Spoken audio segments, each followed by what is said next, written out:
வணக்கம். நம்மளோட விதிய நாமளே ஜெயிக்கிறதுக்கு ஒரு சித்தர் சொன்ன ரகசியம் ஒண்ணு இருக்கு. அது என்னன்னு தான் இப்போ நம்ம பார்க்க போறோம். சரி, ஒரு நிமிஷம் யோசிச்சு பாருங்களேன்.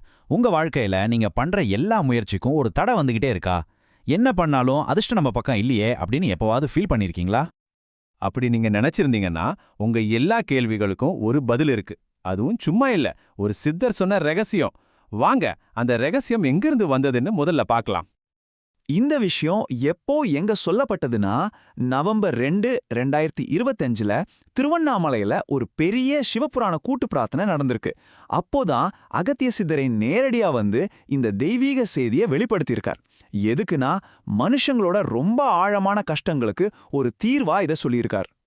சரி, அப்படி என்ன பெரிய பிரச்சனைக்கு சித்தர் தீர்வு சொல்லியிருக்கார்? வாங்க அத பத்தி கொஞ்சம் ஆழமா பார்க்கலாம். அந்த பிரச்சனைக்கு பேர் தான் குரு சாபம். குரு சாபமா? அப்படின்னா என்னன்னு கேக்குறீங்களா? சிம்பிளா சொல்லணும்னா, இது வியாழன் கிரகம், அதாவது குரு பகவானோட சாபம்னு சொல்லப்படுது. நம்ம வாழ்க்கையே புரட்டி போடுற தடைகள், குழந்தை பாக்கியம் தள்ளி போறது, அதிர்ஷ்டமே இல்லாம இருக்கிறது, இது எல்லாத்துக்கும் இது ஒரு மூல காரணமா இருக்கலாம்னு சொல்றாங்க. ஆனா இங்க ஒரு நல்ல விஷயம் என்னன்னா, சித்தர் பிரச்சனைய மட்டும் சொல்லிட்டு போகல, அதுக்கு ரொம்ப தெளிவான பவர்ஃபுல்லான ஒரு தீர்வையும் சேர்த்தே சொல்லியிருக்கார். அந்த புனிதமான சடங்க எப்படி செய்யணும்னு இப்போ ஸ்டெப் பை ஸ்டெப்பா பார்க்கலாம். முதல்ல இந்த சடங்குக்கு என்னென்ன முக்கியம்னு பார்த்துடலாம். டைமிங் ரொம்ப முக்கியம். கார்த்திகை மாசத்துல வர்ற வியாழக்கிழமைகள்ல தான் இதை செய்யணும். ஏன்னா அப்போதான் குருவோட சக்தி உச்சகட்டத்துல இருக்குமா. அடுத்தது படையல். மஞ்சள் துணியில கொண்டக்கடலைய கட்டி எடுத்துட்டு போகணும். இது குரு பகவானை சந்தோஷப்படுத்தணும் ஒரு நம்பிக்கை. கடைசியா இடம். 2 குறிப்பிட்ட கோயில்களுக்கும் அப்புறம் திருவண்ணாமலைக்கும் போகணும். இந்த இடங்கள் எல்லாமே பிரபஞ்சத்தோட சக்தியை ஈர்க்கிற மாதிரி ஒரு புனிதமான பாயிண்ட்ஸ். சரி, இப்போ அந்த 4 ஸ்டெப்ஸ் என்னன்னு தெளிவா சொல்றேன். ஸ்டெப் 1, படையலை ரெடி பண்ணணும். மதுரை மீனாட்சி அம்மன் கோவிலிருந்து வாங்கின மஞ்சள் குங்குமத்தை வச்சு ஒரு வெள்ளை துணியா மஞ்சள் கலரா மாத்தி அதுல கொண்டக்கடலையை கட்டிக்கணும். ஸ்டெப் 2, முதல் விசிட்.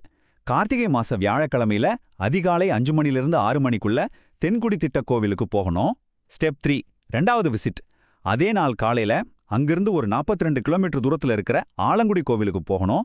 ஃபைனல் ஸ்டெப், அதாவது 4வது படி.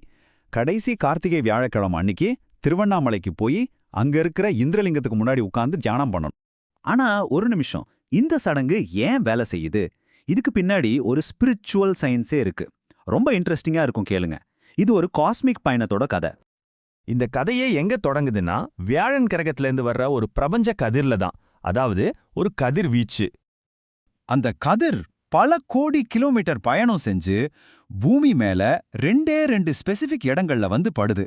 அதுதான் தென்குடி திட்டையும் ஆலங்குடியும். பூமியில பட்டோன்னு அந்த கதிர் சும்மா இல்ல, மறுபடியும் பிரபஞ்சத்துக்கே ரிட்டர்ன் போகுது. அப்படி போற வழியில விண்கற்கள், நட்சத்திரங்கள்னு எல்லாத்துக்கூடம் கலந்து அதோட பவர் பல மடங்கு அதிகமாகுது. கடைசியா அப்படி சூப்பர் சார்ஜான அந்த எனர்ஜி மறுபடியும் பூமிக்கு திரும்பி வருது. வந்து நேரா திருவண்ணாமலையில இருக்கிற இந்திரலிங்கத்துல போய் பதிஞ்சிடுது. அதனாலதான் அந்த இடம் ஞானத்துக்கும் தெய்வீக ஆற்றலுக்கும் ஒரு பவர் ஹவுஸா மாறுது. நாம அங்க தியானம் செய்யும்போது அந்த எனர்ஜியை நாமளும் வாங்கிக்க முடியும். இப்ப பாருங்க, இது எவ்வளவு அழகான ஒரு விஷயத்தை நமக்கு விளக்குது. குரு பகவானுக்கு செய்யற பரிகாரம் ஒண்ணுதான், ஆனா இதுக்குள்ள இருக்கிற கான்செப்ட் நம்ம எல்லாருக்குமே பொருந்தும். அதாவது ஒவ்வொருத்தரோட நட்சத்திரத்துக்கும் தனித்தனியா சக்தி வாய்ந்த இடங்கள் இருக்குன்னு சித்தர் சொல்றார். அதுக்கு ஒரு உதாரணமா சதய நட்சத்திரத்துக்கு அந்த ஒளிமலைகள் மேல விழுது அப்படின்னு ஒரு வாக்க சொல்லியிருக்காரு. அப்போ இதை நம்ம 2 வழியா புரிஞ்சுக்கலாம். ஒன்னு, குருவோட தாக்கத்துக்காக செய்யற பொதுவான பரிகாரம், இது எல்லாருக்கும் பொதுவானது. இன்னொன்னு, உங்க நட்சத்திரத்துக்கான தனிப்பட்ட பாதை, இது உங்க பர்த் ஸ்டாரோட கனெக்ட் ஆனது. கிட்டத்தட்ட உங்களுக்கான ஒரு பர்சனல் ஸ்பிரிச்சுவல் மேப் மாதிரி. நமக்கு தெரியும், மொத்தம் 27 நட்சத்திரங்கள் இருக்கு. அஸ்வினி, பரணி, கிருத்திகே, ரோகிணின்னு இப்படி ஒவ்வொரு நட்சத்திரத்துக்கும் அதோட சக்தி குவிஞ்சிருக்கிற ஒரு புனிதமான இடம் இந்த பூமியில இருக்கு. ஒருவேளை உங்க நட்சத்திரம் எதுன்னு நீங்க யோசிக்க ஆரம்பிச்சிருப்பீங்க இல்லையா? அப்போ இதிலிருந்து நாம எடுத்துக்க வேண்டிய கீ பாயிண்ட் என்னன்னா, உங்க நட்சத்திரத்துக்குரிய அந்த புனித இடங்களை நீங்க கண்டுபிடிச்சு அங்க போய் நல்ல விஷயங்கள் செய்யும்போது உங்களுக்குள்ள தூங்கிட்டு இருக்கிற ஒரு உள் சக்தியை நீங்க எழுப்ப முடியும். உங்க உண்மையான வாழ்க்கை பாதை எதுன்னு உங்களுக்கு புரிய ஆரம்பிக்கும். ஆக இங்க விஷயம் வெறும் பரிகாரம் பண்றது மட்டும் இல்ல, இந்த பழமையான ஞானம் நம்ம கையில ஒரு பெரிய அதிகாரத்தை கொடுக்குது. அதுதான் இதுல ரொம்ப முக்கியமான பாயிண்ட். சித்தர் ஒரு விஷயம் சொல்றார், 1000த்துல ஒருத்தருக்கு தான் இந்த வழியில போறதுக்கான தகுதியோ புண்ணியமோ இருக்கும்னு.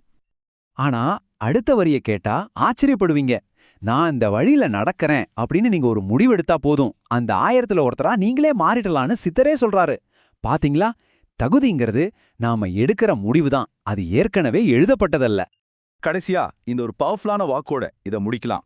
உங்க பாதைய மாத்ததுக்கும் அதை சரி செய்யறதுக்கான வழிகள் உங்க கையில தான் இருக்கு.